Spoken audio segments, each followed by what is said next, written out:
Assalamualaikum warahmatullahi wabarakatuh. Apa kabar teman-teman semua? Teman-teman, seperti kita ketahui bahwa untuk menjadi seorang yang sukses itu tentu kita harus memiliki kompetensi yang bisa dihandalkan.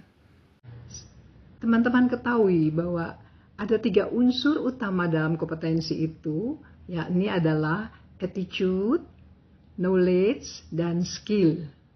Nah, attitude ini penting banget ya, penting banget kita kuasai, karena di dalam attitude itu adalah kita menunjukkan sikap kita yang baik kepada rekan-rekan kita, kepada mitra kerja kita, bagaimana kita menerima mereka, bagaimana kita merespon mereka, bagaimana kita menghargai mereka, dan yang paling tinggi adalah bagaimana kita bertanggung jawab terhadap tugas-tugas yang diberikan kepada kita, tanggung jawab sosial, tanggung jawab pekerjaan, tanggung jawab lain-lain sebagainya. Demikian teman-teman. Apabila attitude kita sudah memiliki nilai yang tinggi, yang baik, ya, tentunya kita akan diterima di berbagai lingkungan, baik lingkungan sosial, lingkungan pekerjaan, lingkungan keluarga. Nah, attitude itu perlu kita tingkatkan dan kita pelihara dengan baik. Kemudian knowledge, tentunya untuk menjadi seorang yang sukses, kita harus mempunyai pengetahuan yang cukup dan luas agar kita dapat mengerjakan sesuatu dengan baik. Skill itu banyak sekali ya yang bisa kita pelajari. Ya, ada mengenai IT ya, sesuai dengan bidang kita masing-masing ya. Ada skill sesuai dengan bidang kita, misalnya kita seorang dokter, kita harus menguasai masalah kesehatan, kedokteran dan lain sebagainya. Masalah IT kita harus menguasai berbagai teknik-teknik komputer, kemudian juga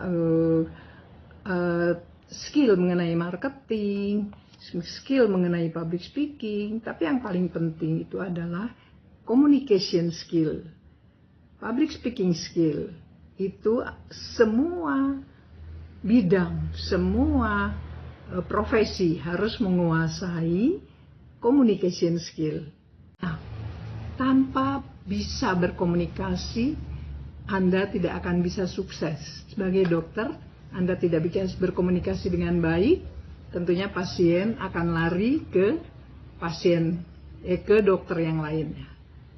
Nah, atau Anda sebagai guru kurang bisa berkomunikasi dengan siswa, dengan mahasiswa, tentunya mereka tidak akan tertarik dengan mata kuliah atau mata pelajaran yang diberikan oleh Anda.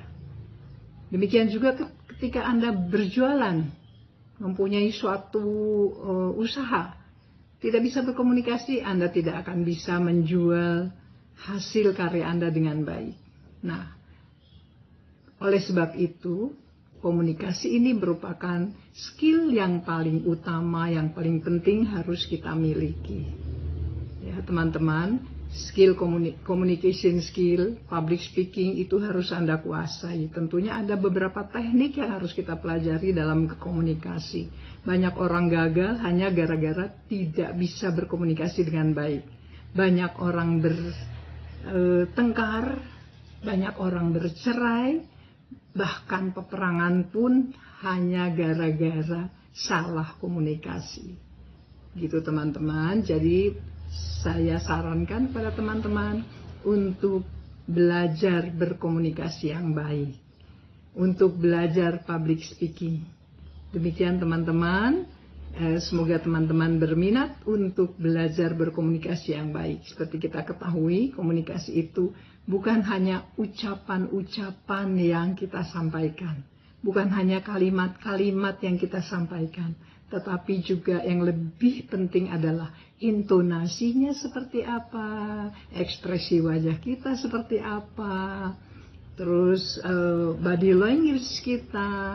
Jadi komunikasi itu ada verbal, ada non-verbal. Itu yang harus kita pelajari ya teman-teman. Dalam berkomunikasi itu, yang penting adalah body language kita, ekspresi wajah kita, sorot mata kita, eye contact, intonasi suara kita, Seperti itu. Jadi komunikasi itu sangat penting kita pelajari agar kita bisa menjalin hubungan sosial dengan baik, menjalin hubungan kerja dengan baik untuk mencapai suatu kesuksesan.